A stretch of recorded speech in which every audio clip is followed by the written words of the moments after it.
ଗୋଟିଏ ଛୋଟିଆ ଗପଟିଏ କହୁଛି, ଟିକିଏ ସମୟ ବାହାର କରି ନିଶ୍ଚୟ ଶୁଣନ୍ତୁ। ଥରେ ଘରମଣି ଜଙ୍ଗଲରେ ଚରୁ ଚରୁ ବାଟ ବଣା ହୋଇଗଲା। ହଠାତ୍ ତା ସାମ୍ନାରେ ମହାବଳ ବାଘ ହାଜର ହୋଇଗଲା। ଘରମଣିକୁ କହିଲା, ମୁଁ ତୋତେ ଖାଇବି। ଘରମଣି ବହୁତ ଡରିଗଲା, ହେଲେ ବୁଦ୍ଧି ଖଟାଇ ଏ ଉପାୟ ପାଞ୍ଚିଲା। ବାଘକୁ କହିଲା, ଆପଣ ହେଲେ ରାଜା, କେତେ ଜୀବଜନ୍ତୁ ଖାଇ ମୁହଁ ଦାନ୍ତ ଅସନା ହୋଇଯାଇଥିବ। ଆପଣ ଯାଆନ୍ତୁ, ପ୍ରଥମେ ଝରଣା ପାଣିରେ ମୁହଁ ଧୋଇବେ ଏବଂ ଝରଣା କୂଳରେ ମୁଗୁନି ପଥରରେ ଦାନ୍ତକୁ ପଜେଇ ଆସି ମୋତେ ଖାଇବେ। ଠିକ୍ କହିଲୁ କହି ବାଘ ଯେମିତି ଝରଣା କୂଳକୁ ଯାଇ ଘରମଣି ଛୁ ମାରିଲା।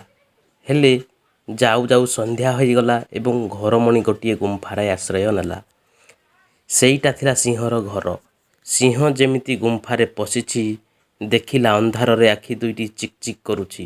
ଗର୍ଜନ କରି ପଚାରିଲା, କିଏ ରେ ତୁ?